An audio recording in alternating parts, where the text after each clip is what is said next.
स्वागत है। देखिए पूरी खबर विस्तार से। ठाणे के घोड़बंदर स्थित पानखंडा में ठाणे महानगर पालिका स्कूल में सोशल री इंजीनियरिंग के शिवसेना के आईटी सेल के फिरदौस कोतवाल द्वारा बच्चों को मुफ्त स्कूल नोटबुक एवं साहित्य वितरण किया गया। कार्यक्रम में शिवसेना वैद्यकीय प्रमुख विलास कलिन शिंदे, ठाणे महानगर पालिका आरोग्य विभाग के मोहन कांबले, लीगल सेल के एडवोकेट प्रियंका सांगरे उपस्थित रहे तथा वहां के स्थानिक भी उपस्थित रहे। फिरदौस कोतवाल ने कहा कि सरस्वती के बिना लक्ष्मी नहीं आती, इसलिए हर किसी को शिक्षित होना चाहिए ताकि वो एक काबिल बन सके। साथ ही उन्होंने यह भी कहा कि वो धर्मवीर आनंद दिघे को बचपन से देखते थे, उनके सामाजिक कार्यों को भी एकदम करीबी से देखा है कि कैसे आनंद आश्रम से लोगों को न्याय मिलता था। ठीक उसी तरह उन्हीं के पद चिन्हों पर उनके आदर्शों को लेकर आगे बढ़ने का प्रयास कर रहे हैं। साथ ही उन्होंने वहाँ के लोगों की समस्या जैसे पानी की हो या फिर और भी कोई बड़ी समस्या, उसे पक्ष के वरिष्ठों के संज्ञान में लाकर उसका समाधान करने का प्रयास करेंगे। स्कूल के साहित्य मिलने पर बच्चों के चेहरे पर एक अलग तरह की खुशी दिखाई दी और अंत में फिरदौस कोतवाल ने कहा कि उस परिसर के लोगों की समस्या का हल करने का पूरा प्रयास करेंगे। उनका ऐसा कहना है कि शिक्षा ग्रहण करना हर बच्चे का अधिकार है, जिसे लेकर सोशल री इंजीनियरिंग के माध्यम से फिरदौस कोतवाल द्वारा एक छोटी सी मदद की गई है। स्कूल के सभी लोगों का आभार व्यक्त किया। इंजिनिअरिंग कोतवाल सर जे खरोखरच म्हणजे इतकं परदेशामध्ये राहून अशी माणसं खरंच आपल्या समाजामध्ये कमी पाहायला मिळतात। ते चांगले एज्युकेशन पण त्यांनी घेतलेलं आहे, चांगली वेल सेटल्ड फॅमिली, पण कसलाही स्वार्थ नसताना ते इतक्या पद्धतीने म्हणजे एकदम तळागाळातल्या लोकांसाठी काम करत आहेत। ही खरंच खूप आनंदाची बाब आहे। असेही लोक समाजामध्ये आहेत की जे निस्वार्थीपणे काम करत आहेत। त्यांनी मला ह्या संस्थेने जे बोलवलं आणि महिलांशी इंटरॅक्ट करायला मिळालं, लहान मुलांशी इंटरॅक्ट करायला मिळालं, आयुष्यातनं जे काही आम्ही शिकलो ते सांगायला मिळालं। त्यांच्या समस्या आहेत, जसं त्यांनी शिंदे साहेबांकडे त्यांचे जे समस्या आहेत, जसं एकदम म्हणजे माणूस मेलं तरी त्याला स्मशानभूमीला छत नाही आहे अशा पद्धतीने किंवा पाणी बेसिक गोष्ट नाही आहे, हेल्थचे रिलेटेड भरपूर प्रॉब्लेम आहे। तर आम्ही कालन सर आहेत, मी आहे, अशोक वैद्य साहेब आहे, यांनी आम्ही सगळे मिळून याच्यावरती डेफिनेटली त्यांना मदत करू आणि ह्या ज्या त्यांच्या समस्या आहेत त्या सोडू।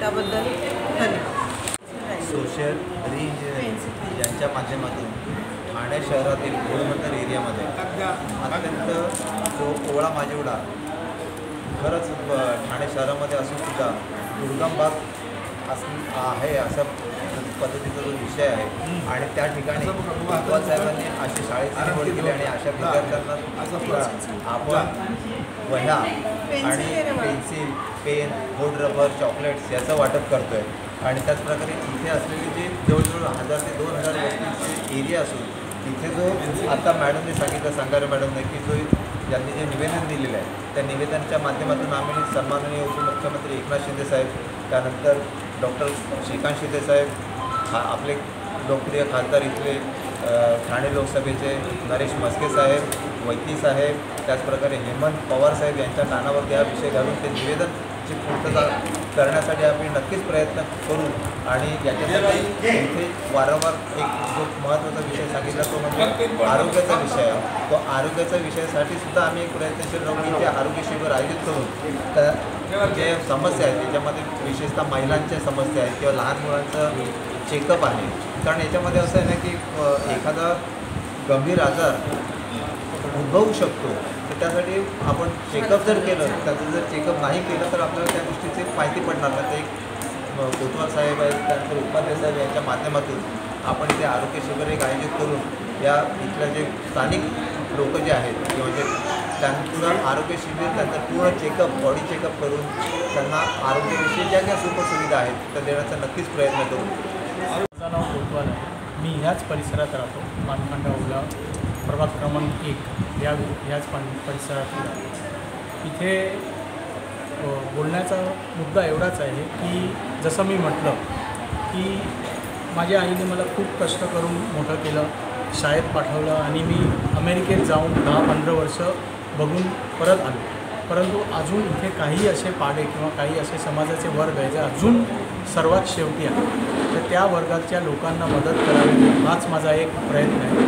आणि धर्मवीर दिघे साहेब यांचा जो आश्रम आहे तो आमचा पारशी समाजाचाच अंग आहे. तिथे मी मोठा झालो, तिथे मी जन्माला आलो आणि मी लहानपणी असा उभं राहून दिघे साहेबांची बोलेरो जात असते ती बघत होतो. म्हणजे 20-25 वर्ष कॉलेजपर्यंत मी त्यांना बघत होतो आणि त्यांची कामं बघत होते. ते लहान असताना पोरांना बॉल बॅट द्यायचे आणि त्याच्यात मी सुद्धा असा रांगेत उभं राहायचो आणि घ्यायचो. तर तो कार्यक्रम आज मी 50 वर्षाच्या वयात अजूनही चालू आहे. विलास कालंदे साहेब आहेत आणि मॅडम आहेत, त्यांच्या थ्रू अजूनही मी बघितलं आहे की धर्मवीर दिघे साहेबांच्या ऑफिसला राजस्थान, झारखंड, उत्तरांचल कुठूनही लोक आरोग्यासाठी येत आहेत. तर तिथपर्यंत ती लोकं येतात, तर आपल्या इथल्या लोकांपर्यंत मदत का पोचू नये.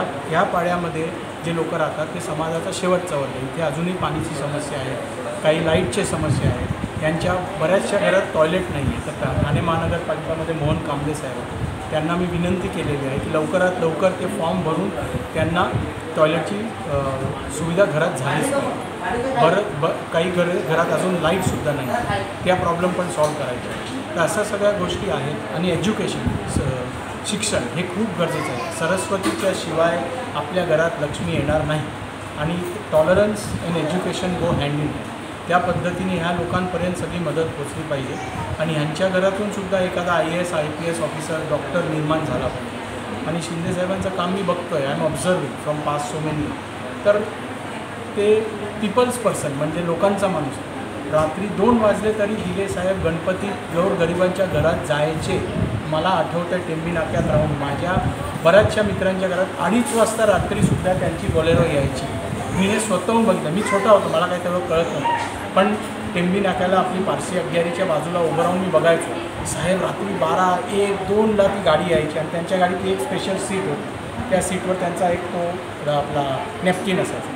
मी सगळं ऑब्झर्व केलं आहे आणि त्याच पद्धतीने शिंदेसाहेब काम करतात. तर मला खूप अभिमान आहे आणि मी एक छोटासा कार्यकर्ता म्हणून ह्या प्रभागात काहीतरी अवेकनिंग, काहीतरी काय म्हणतात ते सोशल रिइंजिनिअरिंग आणू शकतो. तर त्यासाठी मी प्रयास सुरू केलेला आहे. ही टीम जी आहे ती भक्कम आहे, शिवसेना भक्कम आहे आणि ते नक्कीच मदत करतील. आणि ह्या पाड्यातसुद्धा शेवट म्हणतात ना, रामजी घर आएंगे, घर आलेले आहे, त्यांचे पाऊल पडलेले आहे आणि नक्की आपल्याला इथे सुद्धा विजय भेटेल.